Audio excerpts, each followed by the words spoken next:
Hi everyone, I'm Lily. I'm a social worker with Child Protective Services, and I made this channel here to share my experiences and stuff with you, part of my mental health treatment journey. And I recorded this video as part of my 4 a.m. rambling series, and then I ended up cutting out this whole section. So because I decided this needs to be its own video. So I'm just recording this little intro for it, and then I'm gonna plug in my explanation of what my mental health symptoms are and how it affects me and my job. So this treat I've been in and out of treatments for my depression and anxiety. It's not. I mean, the anxiety is annoying. It's annoying every day. It can be debilitating at times. I do have like anxiety attacks. Like I've never thought I was gonna die because I'm pretty self-aware that it's anxiety. But I've had to go to urgent care just to make sure it's not a heart attack a few times. It's mostly like heart racing, my hands, my whole body. Well, not my whole body, my arms, my hands, my arms start shaking, like maybe fast breathing, maybe palpitations. One time I even got dizzy. That's one of the times that I was like, yeah, I need to go to urgent care because this is not normal anymore. And it's always just been that anxiety. The depression's a little more troublesome because that really takes away from my energy, from being able to do the things I have to do, and just the negative thoughts. Anyways, I just wanted to put that in there that it's, I'm a very functioning individual, but I don't like feeling this way. It does definitely make me not function at 100%, but the way that my brain works is mostly being prejudiced against myself. I do a lot of negative self talk. I put myself down a lot. I lose my confidence. I start feeling useless. And just all of that, yeah, bad, sucks, horrible. I lose sleep. That's why I started my 4 a.m. ramblings. But the part that stops me in my tracks and sends me back to the hospital, any frustration, my brain thinks, just kill yourself. And this is not normal in any way. I felt guilty. Like, I felt like I'm faking it to get out of work. I feel like people think that, but I doubt myself. Like I said, this is like, it's against me. But even if I was, this is what I often have to tell myself. Even if I was thinking I need to either attempt or think about or plan or anything regarding suicide so I don't have to work, even if I'm doing it on purpose, that is still very unhealthy. That is still not right in your mind. Like there's many other things you can do to get out of work. If I'm not saying that I do it on purpose for that, but I'm saying that's where my brain goes. So I have like this love hate relationship with my own brain and with my own job. But I stay, I mean, I can't leave my brain, that part, obviously. In my work, a lot of therapists throughout the years have told me just quit your job, just leave, find something better. And I spend a lot of the time just being resentful and at times hating not the helping part of my job, but the paperwork and politics side of it. Because I like to say what I think, it gets me in trouble a lot. It's a lot harder when I feel like it's an issue that affects more than just me. If it's just me, I'll take it. I'll just, okay, okay, fine, I'll do it. I'll work harder, I'll try more. I work more hours. You think I'm a horrible social worker? Fine, yell at me, I'll sit here and take it. That, it's a bad trait. I'm working on boundaries. But when it's about, it affects my coworkers as well. When it's a workload issue, it hits deeper. But I don't know that it hits deeper. It just, I'm not afraid to speak up for others. I'm afraid to speak up for myself. I don't know if that makes sense, but that's one of the things that I've been finding out in therapy. That's one of the things I've been working on, is speaking up for myself, and and not just sit there quietly and take it. Which, if you know me, you wouldn't think that that's the type of person I am, because I am very outspoken. But when I sit down and really analyze things, like, for example, I don't if my when my therapist said, "Oh, you've made enough progress, I think it's okay to end sessions, and you know no more follow up."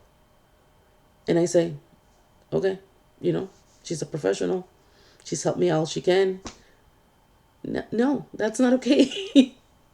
You can't drop a person that's chronically suicidal and just say, you've made enough progress. Like, it is what it is.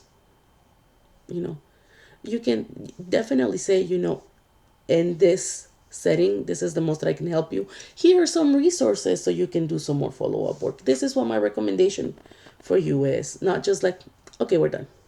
So I went back to work part time. Like I said, this is my second week. But I'm also still going to therapy 4 times a week. I already had a lot of anxiety about coming back, because it's traumatic. It's traumatic to come to work, to put in your all, and then feel so depleted that your only option, like the only way that your brain is handling things, is to go to a psychiatric hospital for a break. Like, I've been in that space many times. And and it's not 100% related to the work. It's a combination of how my brain works and how my life stressors and work stressors and everything combines. Coming back to work, the first 2 days, was okay, a little anxiety, not mostly the anticipation of the anxiety of what's going to happen, what's it gonna be. I've been hearing from my coworkers things are really bad. The workload is off the charts. This last time I was on leave was like at the start of the pandemic, and I was out for a long time, but because there was no treatment. I came back because technically, basically, it was an insurance thing. I ran out of insurance. I switched to a different one, but the new providers are not going to write me a disability letter status because they don't know me. So even though I did have a provider, I had no extension on my off work note, and I had to return to work unprepared, unplanned. And I had like big anxiety attack back then. I was like, send me back to the hospital. I was freaking out.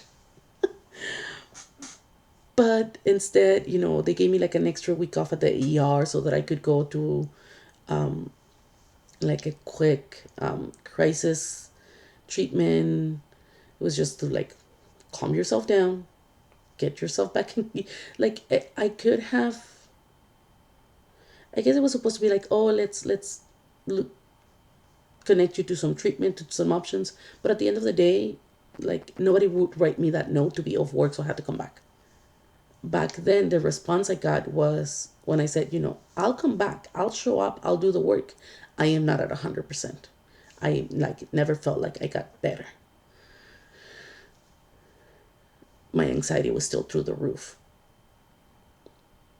And the response I got was like, oh, you got to talk to HR about that.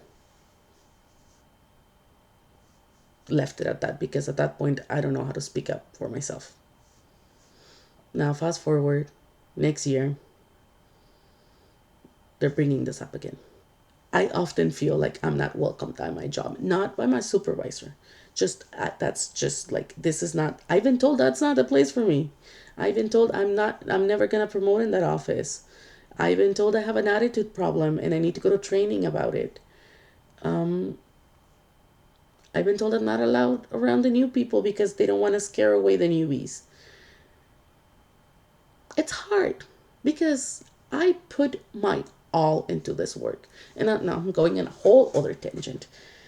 Um, so it's hard for me not to put those hurt feelings onto the person in authority over me right now. I'm human. Contrary to popular belief, I am human. Um, and I have a lot of feelings. And I think the main difference is I feel my feelings and I speak about my feelings. And a lot of people just swallow them, bottle them up, and pretend it doesn't exist. And I think that's what makes me a little bit more qualified. I think that's where my authority lies in the way I talk to my clients, in the way that I fight for my coworkers. Um, that I use myself as an example, but I know I'm not the only one. I know I've been told, but I very, very clearly remember a dear friend, the first time I was hospitalized. I remember she came to visit me at home and she was like, dang girl, like, sames, right? Like, I feel the same way. So I don't go get help because I know if I say what I'm thinking, I'm going to wind up in a hospital too. So I know exactly what not to say so I don't get there. So people are consciously choosing to not get help because we know the system, we know how it works. We know, we might not work directly in mental health, but we deal with a lot of it. So we know, oh, when you say I'm feeling this way, people see that as a bad thing. So I have to be quiet about it and bottle it in and just keep hurting myself with these thoughts until I see a way out. Now, for a lot of people, for healthy people, a way out is find a different job. For me, it's work myself to death. And I know that sounds a lot different coming from somebody that just told you about the suicidal thoughts. That's not what I meant. My brain has been going nonstop about this. This is the anxiety. It will go, go, go, go, go, go, go. And this is a filtered version of it that I'm showing you because that's too much. I am in a journey to constantly improve myself. And I hope anybody that watches this can be a little bit inspired by it. Um, and if you think I'm crazy, that's okay. I think I'm crazy too. I know it's too much that I'm exposing, but it's for a purpose. I'm trying to normalize this for my coworkers, for people in general that are struggling. Like, you don't have to be a social worker. You could be any profession that you're in, any point in life. I'm trying to tell you, we are all human. We all go through these struggles. It might look different for you. It will definitely look different for you because we all have our own perspective. But it doesn't make it wrong. Thank you.